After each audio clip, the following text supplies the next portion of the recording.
We were worried in the committee that Grangemouth might in effect be the canary in the room and might be the precursor to other such losses. And of course, within a month of our report being produced, we saw the proposed closure of Mossmoran, putting another 400 jobs at risk. Now, Exxon has also said that UK policy environment drove the decision to focus its business elsewhere in the world. We are aware, however, that they have closed a plant in France and are likely to close one in China too. But what does the loss of that strategic asset at Mossmoran say about our ability to compete globally for industrial investment? Well, on Mossmoran, again, I have to recognise it's a very difficult time for the workforce there. To reassure you and others that we engaged constructively with the company over a 6-month period to see whether it was possible to put a viable plan together, because we recognise the importance of it. In the end, it was consistent with decisions they were taking in other countries in relation to their particular project. We have to pick this up as a challenge and look at what viable options there are going forward. But I can assure you we worked hard with the company for 6 months to see whether there was an option, but the needs of the business were very substantial, and hence the measures they took in other countries as well. Thank you very much. Simon Hall, MP. Thank you. Prime Minister, on a scale of 1 to 10, how gutted are you by the BMA's latest strike action vote? Oh, very gutted. Is that 10 out of 10? 10 out of 10. It's irresponsible at any time, particularly at the moment. It comes on the back of a very substantial pay increase in the last year or so. There's a deal that we've put on the table that could have been taken forward, and so I think it's irresponsible action by the BMA, and not for the first time. Thank you. Okay. Maybe irresponsible, and I agree with you on that, but it's not actually surprising, is it? I mean, you've pointed to the massive pay rise last year, for which there were no productivity improvements linked at all.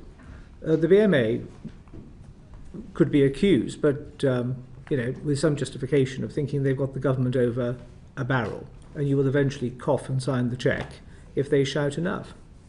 Prime Minister. Well, that's not going to happen. I mean, we've been really clear about that, and it hasn't happened. And in terms of productivity, notwithstanding the action of the BMA, in terms of waiting times and waiting lists, we brought them down, and we said we'd do 2 million extra appointments in the first year of a Labour government. We've done 5 million, and that's thanks to the NHS staff. So even in the teeth of the BMA action, we're working on productivity and heading in the right direction. Their action now puts that in jeopardy at a time of terrible flu just before Christmas. So that is clearly going to have a negative impact, but so too is it. I mean, the supermarkets can work out when their Christmas rush is going to start and prepare for it from Easter time.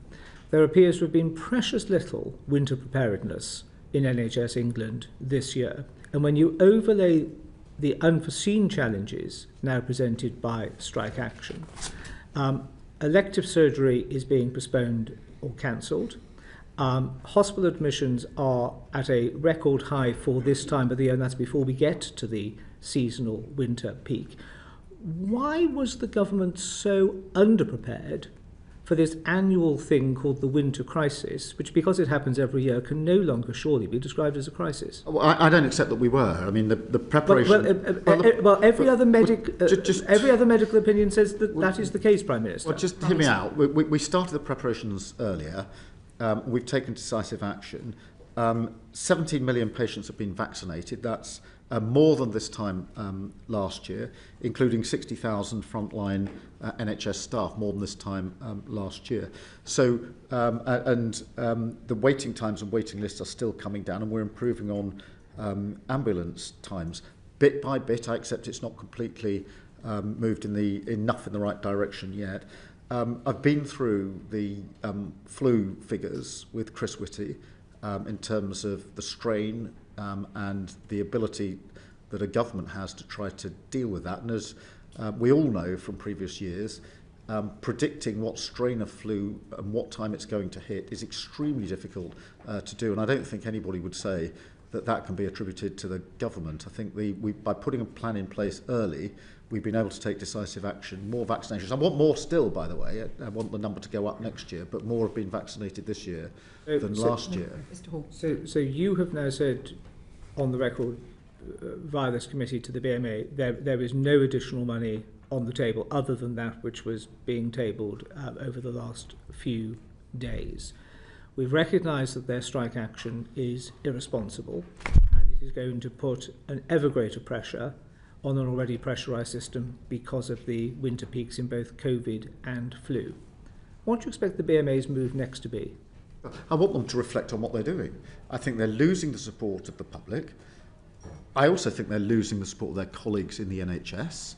You don't have to spend much time in the company of staff of the NHS for... 83% of BMA members voting in support of strike action. Resident doctors. No, I don't. Resident doctors doesn't suggest that they give a fig about that, does it? Well, I would ask them to reflect on the impact this is having on the otherwise good work and the numbers going in the right direction of the NHS.